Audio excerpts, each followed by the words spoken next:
It isn't Pau yet, though. Pele made sure it isn't over. I'll go back up myself if I have to. Kaipo isn't getting better, Lei insisted. Maybe it was the lack of sleep blurring away the chaos and making the solution seem crystal clear, like looking through an old scuffed snorkel mask and only being able to see the fish right in front of her. Only the missing necklace was the fish, and Lei needed to catch it, get it, find it, whatever. Her brain was swimming. She just needed to hold it together long enough to get Kaipo back to normal. Then maybe he'd forgive her. Then maybe the nightmares would stop. "You are not going up the mountain," Tūtū said. Lei flinched at the finality of her tone. "I've got to do something." "Pretty sure we all know your chances of coming back alive a second time are slim to nada," Ilikea said before stuffing her mouth with a final bite of noodles. Lei sighed. Apparently, Ili had an attitude as a bat and as a girl. Tūtū patted Lei's shoulder as she pushed herself up from the chair to get the semi-full pan of noodles. "Eat, eat, get plenty more." She scooped more onto the serving dish. "Here's the thing," Tūtū continued. "Time is of the essence, yeah?" Lei looked back at the refrigerator. The calendar, hanging from a hook suction cupped to the side of it, showed a vibrantly colored illustration of a large, dark-skinned woman surfing above the current month of June. The big red circle around next Saturday that had seemed so far away last week now seemed like it was sneaking up fast. I know, I fly out in 2 Saturdays. There were only about 2 weeks left of Lei's vacation in Hawaii before she'd go back to Colorado. Back to the life where she was formerly known as Anna. This time, she'd be stepping off that plane proudly as Lei, her Hawaiian name. Dad'd probably be thrilled she was owning her culture. "That's not what I mean," Tūtū said darkly. Goosebumps crept up Lei's arms, and Makani blew out of the kitchen and hid in the curtains, causing them to billow. "I went go to the library this morning to do some research on the World Wide Web. Never found nothing.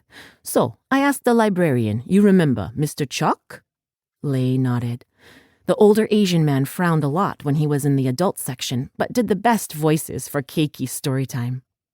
"He went help me search the Olelo Hawaii Nupepa, the Hawaiian language newspaper archives.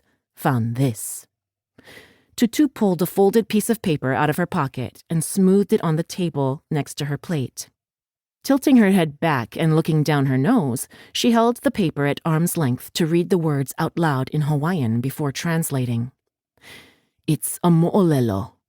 The author tells the story that everyone knows about how when there is death to the kino, body, the uhane, soul, separates and heads to the lena'a ka uhane, the leaping place of the soul." Everyone knows that? Lei wondered. Ili pointed at her with a chopstick. "The story that when a person's body dies, their soul jumps from the leaping place? Duh. Maybe if you stuck around more, something might stick in your brain." Lei whipped toward Ili, eyes narrowed at the Batgirl. She shrugged in a, "Yeah, I said that" way. Guilt gnawed at Lei's ribs. If she didn't know the basics, what if she made another mistake and screwed everything up again? Tūtū glanced at Lei around the piece of paper, pawed under her breath, then went on. "The soul, guided by ʻaumakua, makes it to the leaping place and begins the journey to becoming an ʻaumakua themselves. If an ʻaumakua doesn't guide it, the soul can become a kueva, a wandering spirit." Okay, that seemed straightforward enough. ʻaumakua guide souls to the leaping place so they can begin their own journey toward becoming ʻaumakua. Without the guides, souls could become... Wait a minute. Lei remembered that word. Kueva. She peered at Ilikea, who was now very focused on lining her chopstick up perfectly parallel to the edge of the table. "That's what you called me when we met. You said I was a kueva, a wandering spirit." She turned back to Tūtū. "Wandering spirits don't seem too bad." Tūtū narrowed her eyes at Ilikea. "The worst thing that can happen to one's soul is to be abandoned. Wandering alone, without one community, they turn into nasty buggers. Real rotten.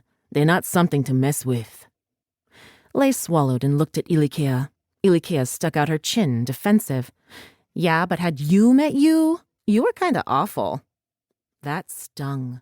Yes, she was the screw-up. They'd already established that over the past week.